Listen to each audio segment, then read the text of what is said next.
Hey everyone, and welcome to another episode of Stitching Tales. I am Johanna Lundström, the author of several sewing books, including Sewing Jeans and Master the Cover Stitch Machine.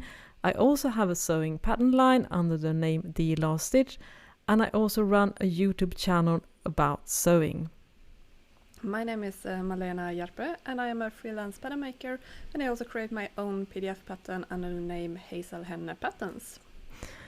And normally we talk about sewing and running a sewing business, but you had a great suggestion for this episode, Malena, that maybe we should be a bit more personal in this episode. So if you want to learn more about ourselves, what we're not doing perhaps when we are not sewing and running our businesses, this is the episode for you. So we have a few questions that we will do our best to answer, and hopefully you will enjoy this a little bit different episode. But I personally always like to find out more about people that I follow, because I find it's also interesting to see a little bit more what goes behind the scene and more about the person.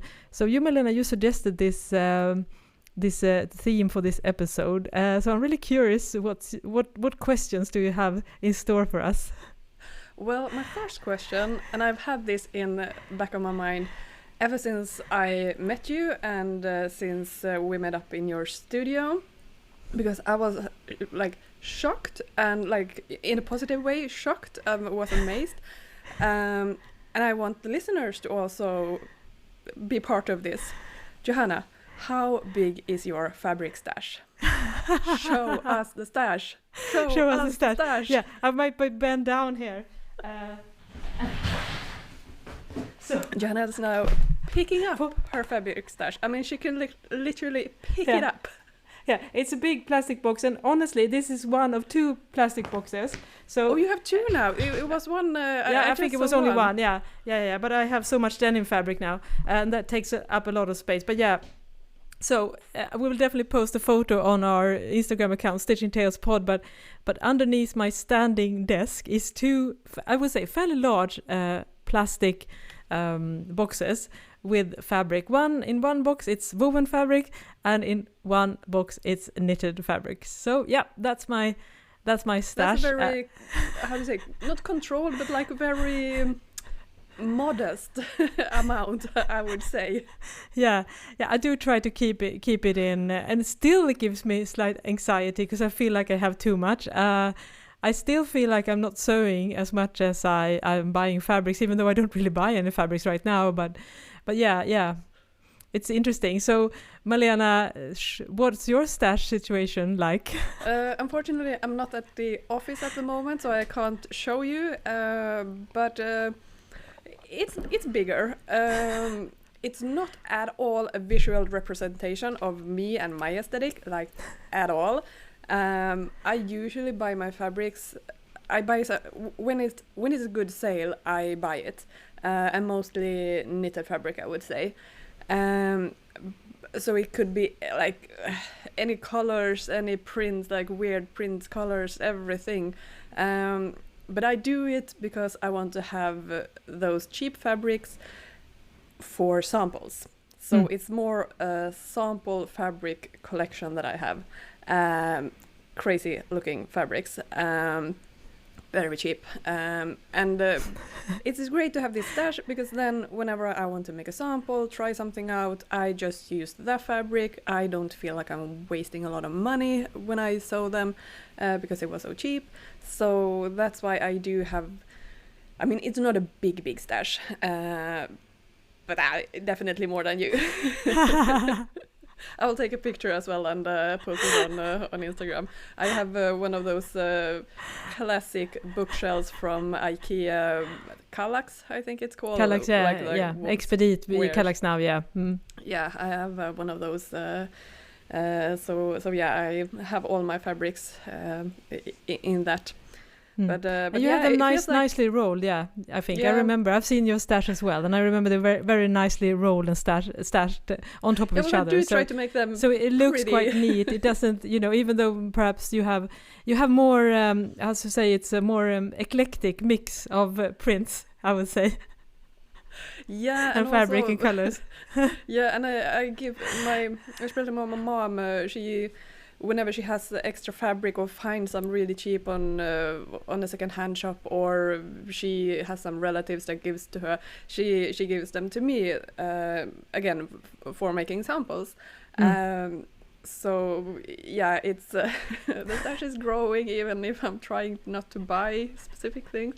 And I honestly I try to avoid looking at sales like in general, unless I'm looking for something specific, just because like, you know, you get that urge to like, then you just want to buy, and if I don't have a project in mind, then it's just gonna sit in my stash. But I understand that in the sewing community there are two different kinds of hobby. There is the sewing hobby, and then there is the look at this pretty fabric, I want to have it hobby.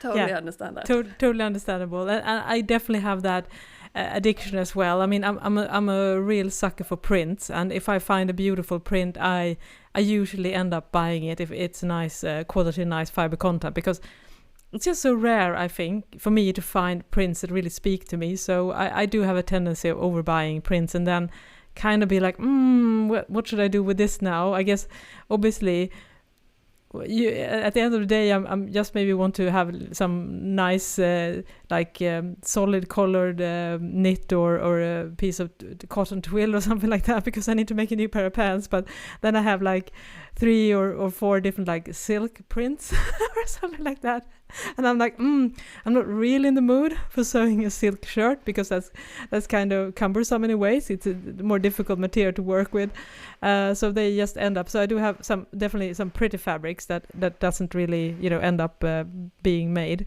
into garments. But yeah, one day perhaps.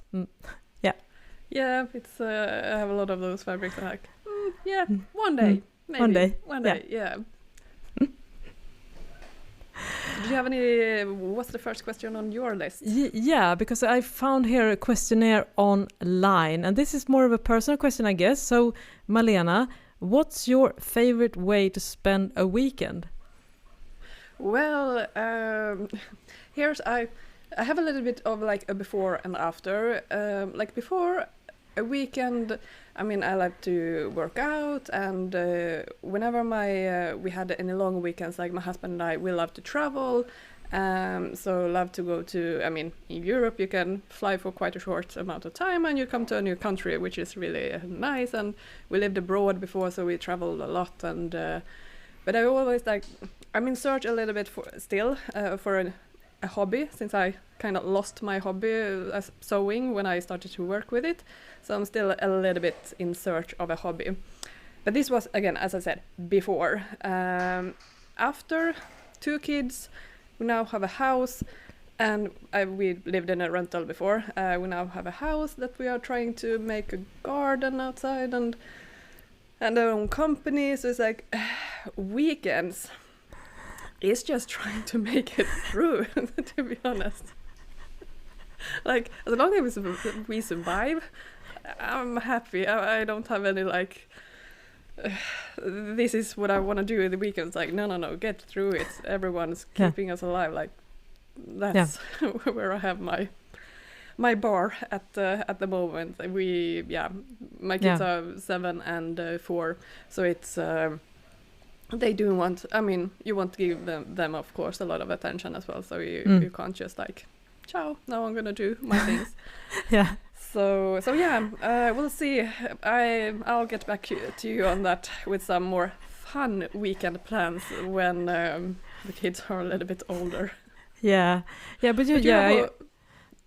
But for me it's opposite now. I'm an empty nester now, so my weekends are exactly the opposite from yours. But I do remember that it's a very intense situation, and you're kind of like, it's the goal of the weekend is just to keep the kids busy and happy, basically. That's like and also try to do like maintenance stuff like cleaning and fixing and washing, and then all of a sudden the weekends are gone, so it's not always kind of like relaxed and enjoyable in that sense. I mean, they're enjoyable, but not in a way that they provide rest and relaxation.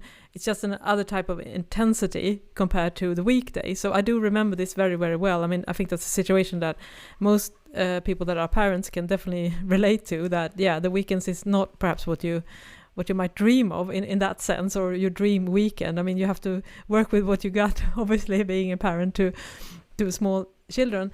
For me, it's the opposite, of course, now, because my children are grown up. I have one that is 25 and I have one that is 22. And my weekends now as a single person is actually very different, because I kind of live my life similar to the way I lived my life in my 20s before I had kids. So my kind of challenge for the weekends is usually to not feel lonely, basically, because that's the opposite, the other side of this card, right? Because now I'm single. Luckily, I do have lots of friends, so my weekends are quite similar in that on Saturday morning, I usually go here to the studio and work. And the reason for that is that my studio mate Oscar, that also took the cover photos of our books Fit for Knit, he has a day job, so he is working here on Saturday. So we usually hang out here in the morning, and we have some fika around 11 and chat and catch up and, talk about things in life. And then in the afternoon, I usually have some type of social engagement. So I try to keep up with friends and maybe go see a band or something similar. And on Sundays, it's usually the day where I try to clean the apartment and to get that like final workout in. And also, I also have a nice habit now with a friend that we oftentimes meet up and have dinner together and watch Sex and the City reruns together. Ooh, nice. So, and if I don't, because usually my loneliness comes on Sunday evenings, and if I don't have company, then I usually, maybe I go here and do some work, or maybe I go to the gym later on that evening, because just to, or call a friend just to like combat the kind of like loneliness that I can definitely feel on Sundays. But overall, I actually am super happy with my weekends. I find them incredibly valuable, and I think I have a nice balance between things right now. So yeah. And I also do day trips as well. Yeah, and I also do day trips. I have my best friend lives in Malmö, which is the third largest city in Sweden, and so I often go there. I have several friends there, so maybe I go on Friday evening, and then I come back on Saturday and hang out. Maybe we go out to a club, or maybe do dancing, maybe go drink in a bar, and then I'm back on Saturday afternoon, and then I feel like I still have the entire weekend to myself and can do all the stuff like cleaning and working out and all that stuff and hanging out with friends. So yeah, I have a really nice. It's nothing spectacular, but it's a nice mix of things. To me, as a small kid parent, that sounds spectacular. It's not amazing.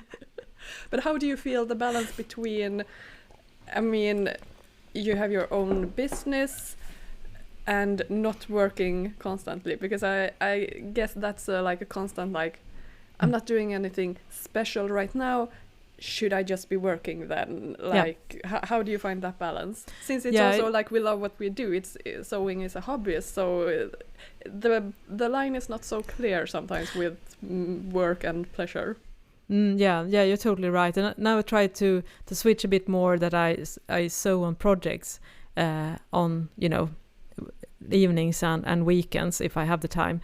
But the good thing is, as I said, it's actually been really helpful now to have my own business, because as I said, I can sometimes feel a little bit lonely, even though I have social activities maybe like 4 or 5 times a week right now. I'm very busy, but I still can feel lonely.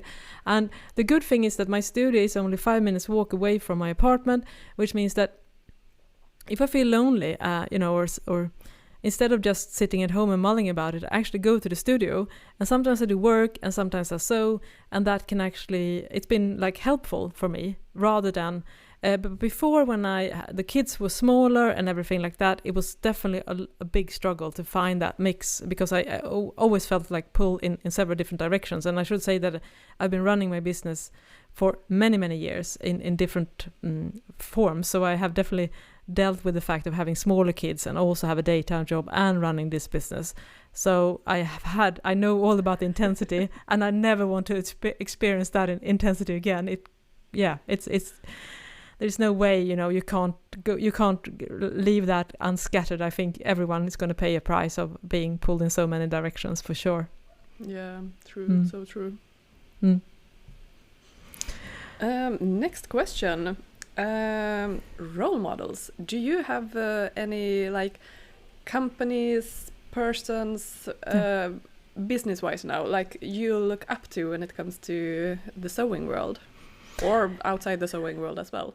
Yeah, I actually have someone outside the sewing world, and this is going to sound like really niche, but I highly recommend this. I think being from us in Sweden, there's a lot of, how should I say it, very successful people in the US, maybe, but sometimes it's hard to resonate with some of the approach they have, because it's just a different type of mentality, and we are not as comfortable putting ourselves out there, and so we have to find something that can relate.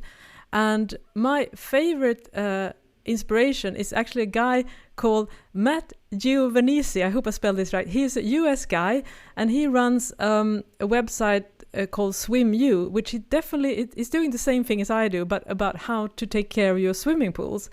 And he is the more yeah, exactly. So I would say 90% of my business model is based on this guy's business model. So he published books about how to take care of your swimming pool and hot tub, how he has a successful YouTube channel, he do video courses, and lots of email marketing, and lots of blogging and tutorials. He also do a lot of social media. He is much more successful than I am, but and also do a podcast, and now he's doing a daily podcast.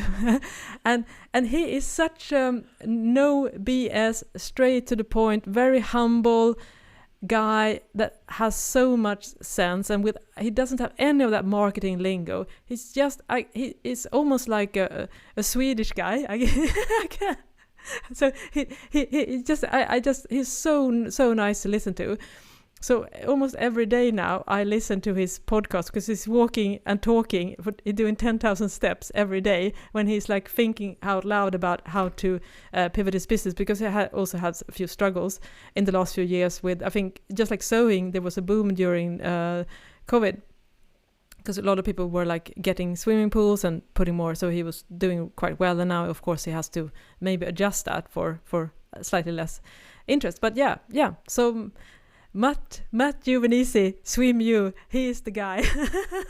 That's like the perfect, how do you say, find your niche and be good at it. Yeah. Like, yeah, I never heard of that specific niche in anything.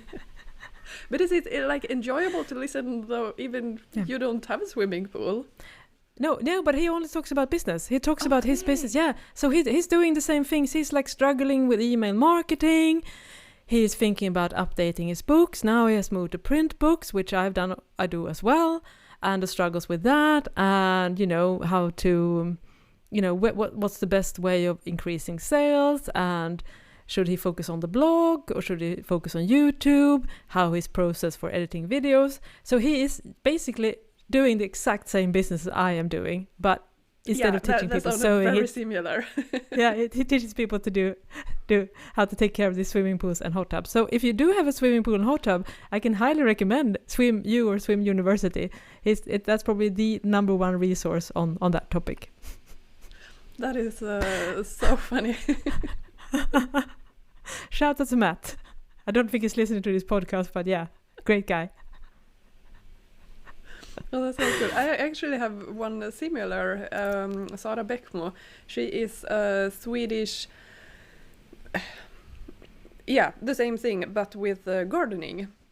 She has written several books, and she also like gardening influencer, and she also has a podcast, and so I really enjoy listening to her, because she talks about gardening, and I'm so hardcore into gardening right now, but also she is also talking a lot about business and everything that comes around with it. And it's also like, she has a small business but big plans, and takes a lot of help from others.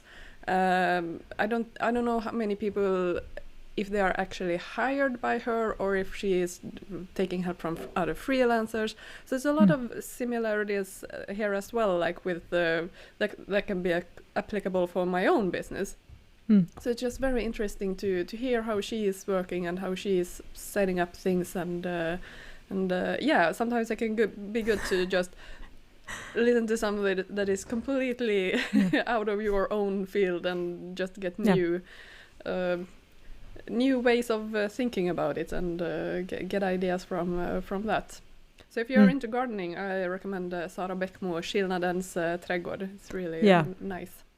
Yeah, it's an amazing resource. And I wonder, I know, because she's an incredibly intelligent person. Also, she's also has a background in media. She used to be a television journalist and producer, so of course she understands content as well, and how to like package it and frame it. And I do remember that she talked in an interview a couple of years ago that she was trying to launch her website in English as well, because she found a niche there. But then I think it turned out with the VAT and the bookkeeping turned out to be like an absolute nightmare. I remember telling a story. She had put like I think it was like 1 million krona, which is like $100,000 or euro, into this project, only to realize that, you know, because of the VAT rules and everything, with the UK not being part of the European Union anymore, it was kind of impossible right now to roll it out. I wonder if it's still, because I think if there are English resources, I think we can definitely recommend her, and hopefully if you're not Swedish speaking, that you will still find, you know, useful content. But it's really sad that it's like that kind of a thing is because I think I listened to the same interview that's like, if you sell on a little bit like lower scale, like it's no problem with the VAT, because then I don't remember exactly how, but if you are starting to reach a certain number and go above it, then it's like you really need to go way above it to actually make financial sense of doing it.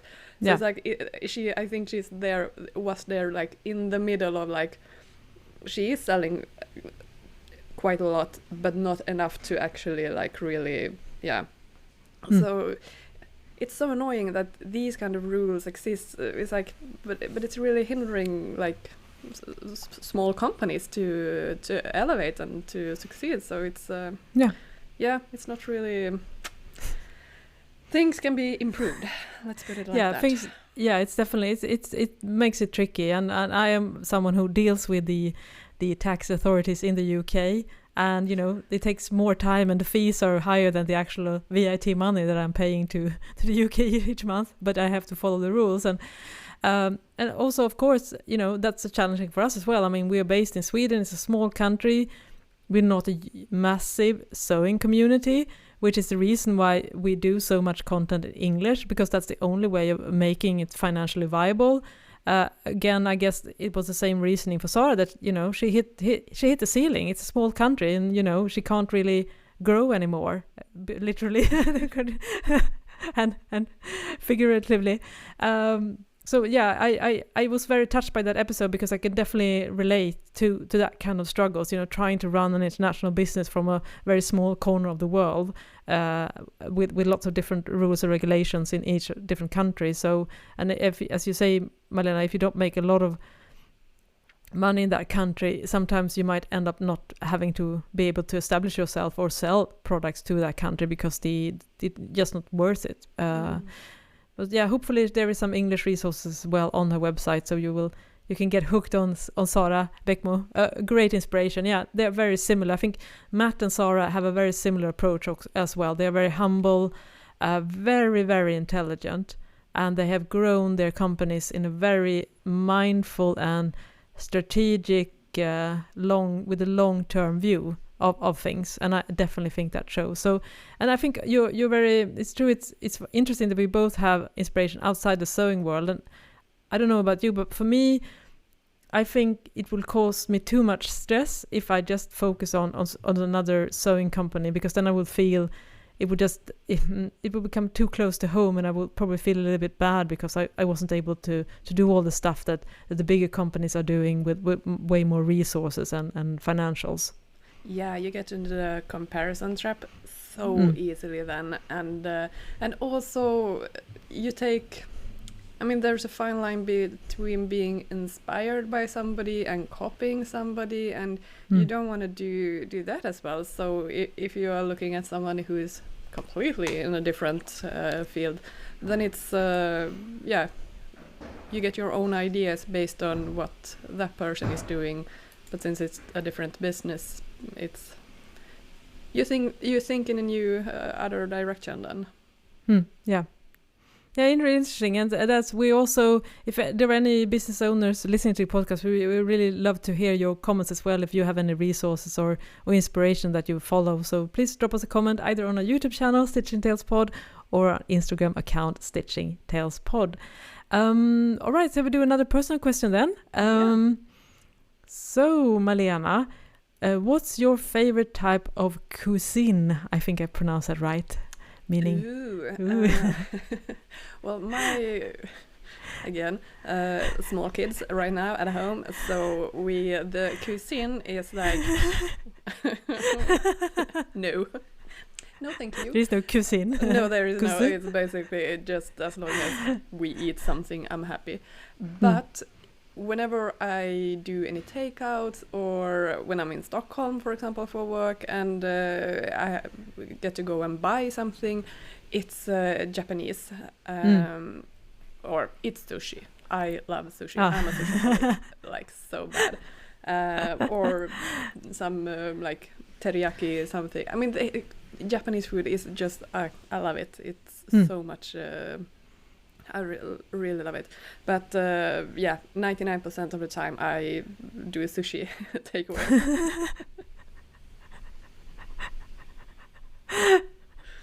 I actually had one period, when I lived in Stockholm, when I think I ate like sushi 3 or 4 times a week or something. And I came to a point like I actually had to stop for like half a year. I was like, okay, enough. I can't eat anymore.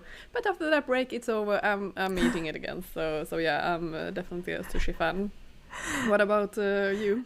Yeah, I'm definitely a big fan of Japanese food as well. I love it.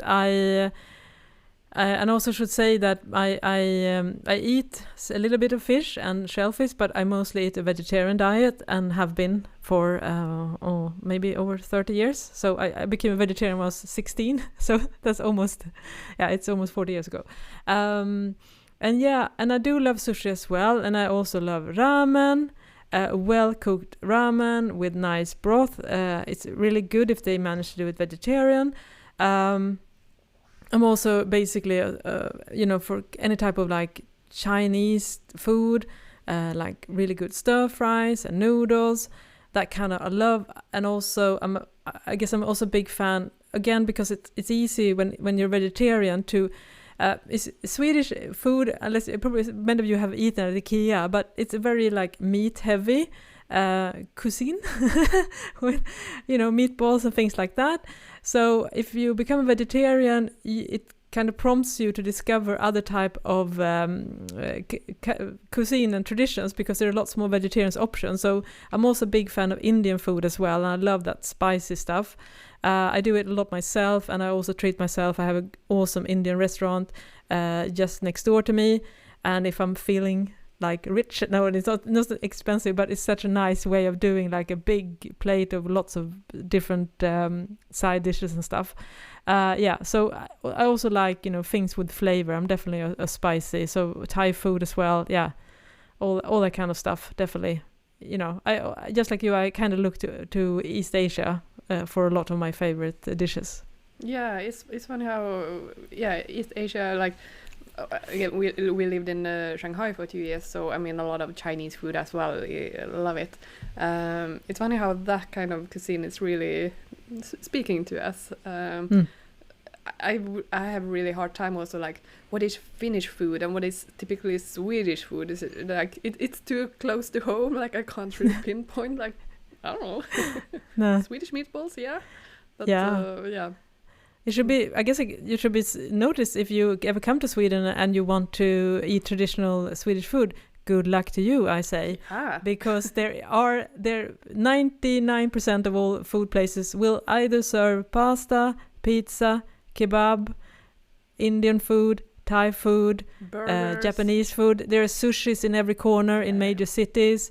So you have to either go to maybe an upscale restaurant that kind of is what we call husmanskost, like traditional kind of rich food with lots of sauce and meat and potatoes, or you have to go to IKEA. and another tip I would say is to go to these where you have like areas a little bit outside the city center where companies are placed. There's usually kind of lunch restaurant there. That's where you can get the kind of traditional meat and potato food, like it's kind of rich in fat and cholesterol and stuff like that. So if you go into a city center and try to find like authentic Swedish food, it's going to be a struggle for sure. Yeah, we are strong on the fika side instead. Like fika for us is you do it at 10 o'clock or 3 o'clock, and it's a little sweet pastry, maybe something, and have a cup of coffee or tea to it. Like that's a Swedish way of eating. Yeah. That's how we keep ourselves full during the day. That's where our main priorities are. Definitely. So if you go to Sweden, you will definitely find a coffee shop or coffee cafe in pretty much any corner as well, because it's a very popular meeting place for people to see each other and meet up with friends and. I think the fika culture is stronger compared to the authentic food culture. Yeah. Next question. When you work, do you listen? Oh, what do you listen to? Music, podcast, audiobooks, or do you listen to anything at all? Yeah, I am one of those persons that have to have my earphones on, both at my day job, because I work at like an open office. How do you call it? Like everyone is in one single room, so the noise level is quite high. So in order to focus, I definitely need to have some type of sound on my headphones. But it all depends. I guess if I'm writing, I can't listen to a podcast because I don't hear a single word that they are saying. But I always have some type of music or playlist on Spotify. I'm like, I think when you get Spotify, you get this like yearly review. I mean, your year in review, or what it's called, rewind, blah blah blah. And I think I was like in the upper 2%. The one I was listening, it was like, so basically, I'm pretty much listening to music pretty much every waking hour, basically. Yeah, if I'm alone, and if I'm with friends, I also listen to music. I'm a big music fan, which we can talk about we can talk about other hobbies as well. But yeah, so music is my favorite way of like getting a good vibe, and it depends, of course. Sometimes I want more upbeat music, and sometimes like more relaxed music. It kind of depends on the work I'm doing. But yeah, I have to have sounds. And what about you? But if you are sewing or like doing illustrations where you don't have to think text, do you listen to podcasts then, or? Yeah, then I listen to podcasts instead. Yeah, and all kinds of podcasts. I mean, just chatty podcasts, and we have the Swedish National Radio. They do a lot of audio documentaries, so I can binge through like a season of those and learn tons of stuff. That's really. I think it's the equivalent in the US of it's called MPC. You know, the public PBS. There's a public radio. Yeah, so that's public radio, and we it's extremely high quality of that stuff. So you can basically just consume any of those channels and be like so much smarter at the end of the day, because you know the quality and the insights and you know it just blows my mind that we have so much incredible talent and well-produced content with lots of different nuances. I think we are very, very blessed in that. Yeah, so true. I'm a little bit the same. When I usually listen to, in the morning, I always listen to the news, have that on for an hour or 1.5, like in the background. And then, but I have to stop it whenever I write something, because you can't listen to something talking and then writing at the same time. Like you need to choose. So then if I'm doing some writing, then I also listen to music, and otherwise it's a different podcast. And I have a lot of gardening podcasts that I listen to, but I can't really do that when I'm working, because then I'm just like, I don't want to work. I want to go outside and be in my garden. I want to do that then. I have like, then I get zero work motivation. Like, then it's like, no, I just want to go and look at my seeds and, you know, plan for the future. So I do listen to quite a lot of business podcasts, which, I mean, if you look at my podcast feed, it might look like I'm like, okay, I'm really gonna, you know, go into business, like hardcore finance. And it's like, no, it's just to keep me motivated, and it's kind of fun to listen to small companies, how they are working and different strategies, and so I mostly listen to those kind of podcasts just to focus on doing actual work. Yeah. It definitely helped with the mindset. I totally agree with you. You have to be in the right mode to take on different kind of like messages and stuff like that. And sometimes when I listen to business podcasts, I can't do it because I get stressed out because I realize that I have so much stuff that I should be doing in my business. So I have to do something else. Like it's just too much information. Can't do it all. No, yeah, I can't do it all. I'm like, yeah, I know I should be doing this as well, but I'm just one person that is stretching myself too thin. It's funny, I have that with Instagram, but I don't have it at all with podcasts. So there I can listen like, yeah, this is how you should work with Pinterest. I'm like, ooh, interesting. I'll put that on my to-do list to do, I don't know, sometimes. But it's just fun to learn and to listen to.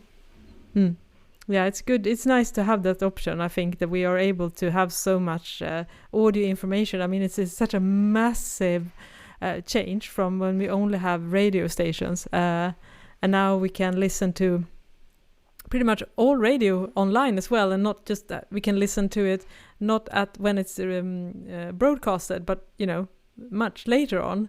So it's such a difference in the way that we are able to consume audio content and of course visual content as well. So yeah, but I'm very grateful for it. I definitely think it makes the work days easier to have some type of audio distraction for sure. I totally agree with you.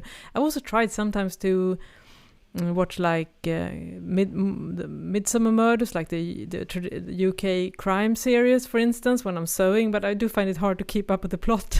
Like I kind of lose the plot. Who was the murder and who was murdered? I'm like, probably not the best idea. You have to be on your toes a little bit for that kind of content. So yeah, audio is much better, I find, for sewing than watching. The only time I watch video is when I sew buttons and stuff. Then it's nice to watch something on the eye. Yeah, true. All right then. So the question now is actually, because we have talked a lot about sewing and how that kind of become our work, but I'm really curious, Malena, what other hobbies do you have? And I know you mentioned gardening, and so I'm really curious to hear more about that. And perhaps you have some other hobbies as well? Well, I always have been working out.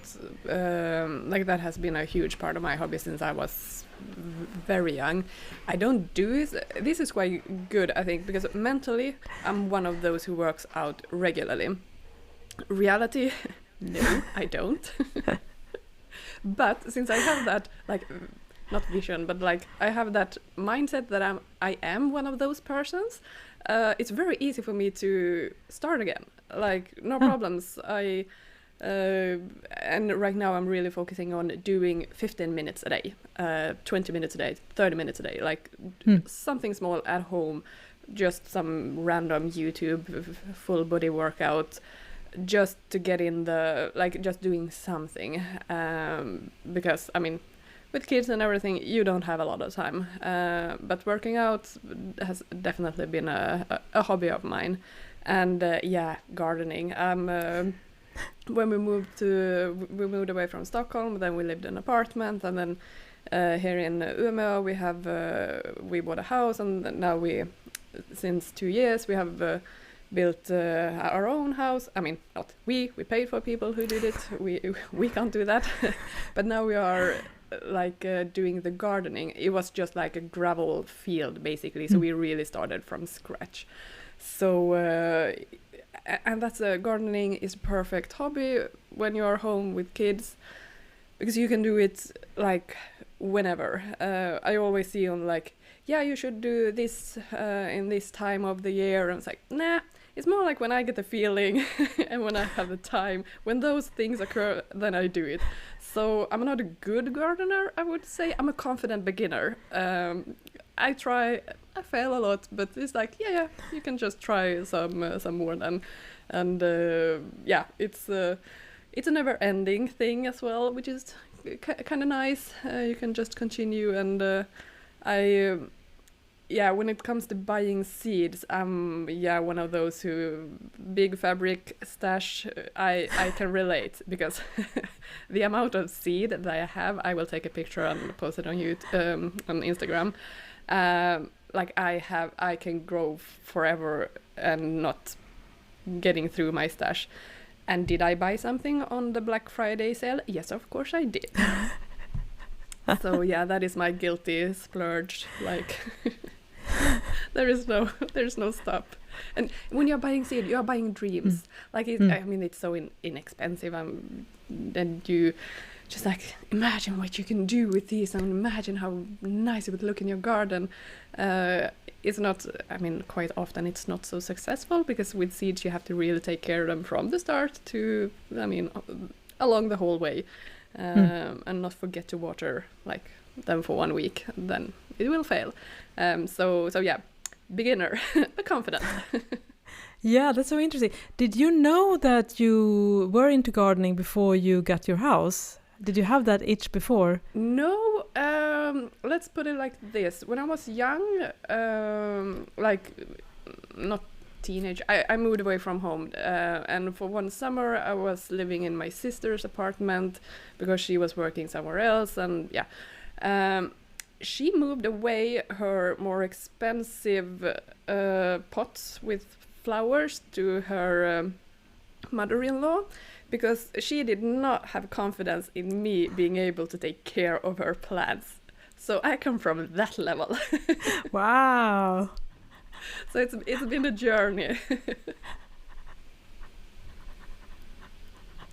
So yeah, I still consider myself a beginner, but it's also like, this is the things that I like. This is like the Venn diagram. This is the things that I like. This is the things that I grow, and there in between, yeah, those are the things that I have in my garden.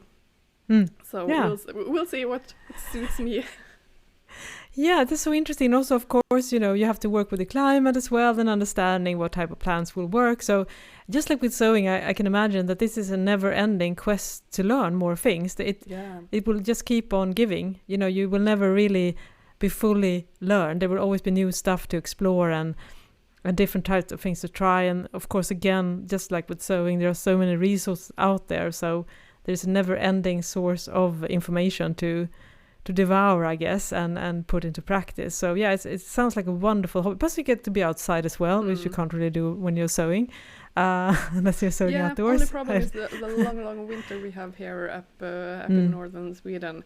It's it's a bit too long, but it's good thing with also really cold winters, because then you don't have problems with, not the same problems as you have in southern Sweden with like, I don't know English words for this, like pesticides, like small animals and like eating all your snails and stuff. Exactly. Yeah, mostly snails are probably one of the worst offenders, I think, if we're outside gardening. So we don't have that, and we have really intense summers as well, like because it's, I mean, so the sun is up for so many hours a day, so like the strawberries up here is just like so much more tasteful compared to the south.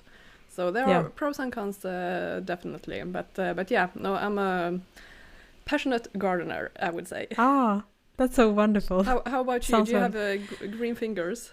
No, I do I do have lots and lots of plants in my apartment. I definitely feel very happy when I'm surrounded by greens, but it's definitely more of a survival of the fittest. So the only one that is like, they require minimum amount of water. My cat can eat it without getting poisoned. So it's actually not that many plants left, but those are. And also we have the same problems indoors with plants as well, that in the summer they are, you know, pretty nice and lush and things, and then they in the wintertime they look really sad and depressed and start to lose a lot of leaves, and it's just it's difficult. But yeah, not a fan of like replanting, and not I just want to water them once a week. That's my like deal breaker, I think, for a plant. That's my never have I ever had a garden, never will I ever have a garden.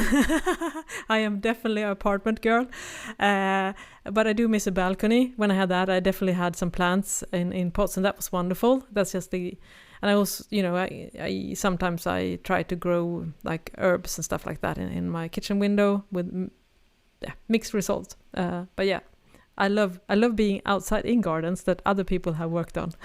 Yeah, that's nice at least. Do you have any other like craftsy hobbies besides sewing, or is it more into music and those kind of things? Yeah, craftsy hobbies, not that much actually. I think that's my main thing. I guess my other hobbies, just like you, I am a big workout person. I've been always pretty active, but it kind of varies. I mean, right now I work out mostly in the gym, doing strength training 2-3 times a week, and I try to run once or twice a week. But again, the winter, the treadmill, but also now I am also a big. I love dancing. I love go out to clubs. I love go out to concert. I'm a huge music fan. But now my latest hobby now is that. Through a friend now, I've been introduced to free dancing. It's going to sound so woo-woo, but it's actually not. It's called like the 5 Elements dance. So basically, we meet up every Monday at a place here in Gothenburg, and we dance to music for 2 hours. It's just a nice spot. There's no alcohol or anything like that. It's just a nice older place with a big like ballroom situation, and that has been like such a nice mood lifter, especially such a great way of doing this on a Monday, because you get such a nice vibe, and it's a very open place in that sense. Some people are dancing very like big. I'm a huge dancer, so I dance all over the place. I have no inhibitions whatsoever. Other people may feel like they're a little bit low energy, so maybe they just do slow dancing. So I go there with 2 friends of mine every Monday now. Like a social dance. Like it's not a gym class like a leader. No, it's a free dance. So it's basically like aerobics but without the teacher. Mm-hmm. So the teacher kind of tells you, you focus on this movement, work with your core, or like do this with your arms, but it's very like free to be interpreted in different ways. So it's a little bit woo-woo, but not that much, so it's of a turn off. So it definitely works if you're not into that stuff. You can still be like, you will just get a nice like club experience, but without the downside of going to a club. I love the concept. Can we have it everywhere? I was once in Stockholm. They had this. It wasn't that often, unfortunately. They had this like we who just want to dance after work, and it started at 5 on a Friday, and it ended at 9. So at like 6 o'clock in the evening, it was like full on the dance floor. It was just crammed, packed, so much. I mean, it was so much fun. And then I was like, okay, 9 o'clock. Now it's over. Like, thank you. I will go home and sleep and be perfectly fine the day after. And it wasn't like, I think there were alcohol there, but it wasn't like, it wasn't that kind of a vibe. It was more just, we who love to dance. I think that is a perfect setup, because at nightclubs, like the best dance floor is that at 2 o'clock in the night, and I was like, I can't do that anymore. Like, it's never gonna happen. When we were young, 20-something, then sure, but no. no, but I still love to dance, so I mean, that sounds like a perfect thing. Yeah, it's been such a. I've been looking for something like this, and it just came to me basically through a guy I met through Tinder. So thank you, Tinder. And he was doing that, so I kind of tagged along. And then another friend also joined me, so now we are 3 people there, and we have so much fun.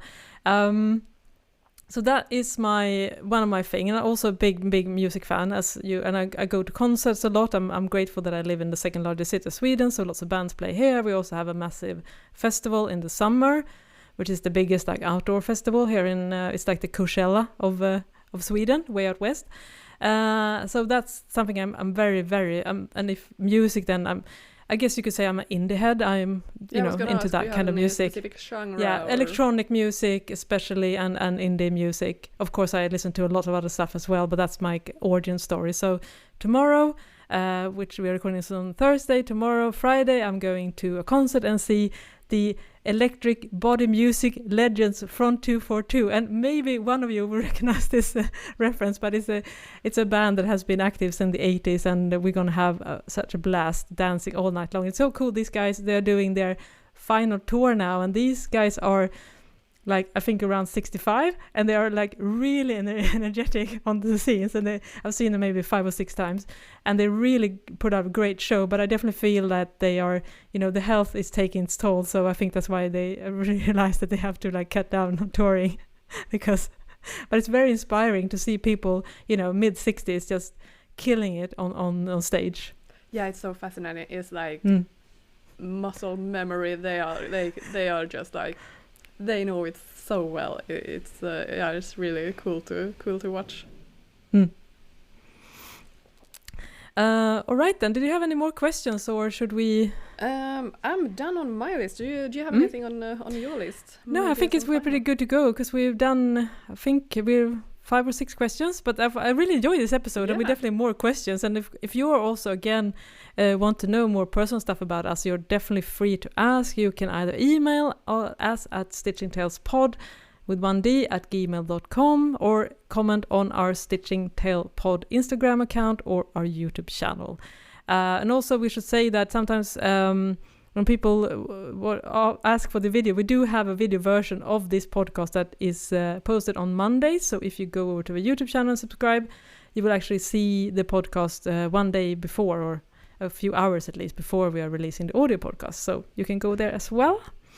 Anyways, thank you so much for listening, and we hope that you enjoyed this episode. I am Johanna Lundström. And I am Malena Hjerpe. Bye bye. Bye bye.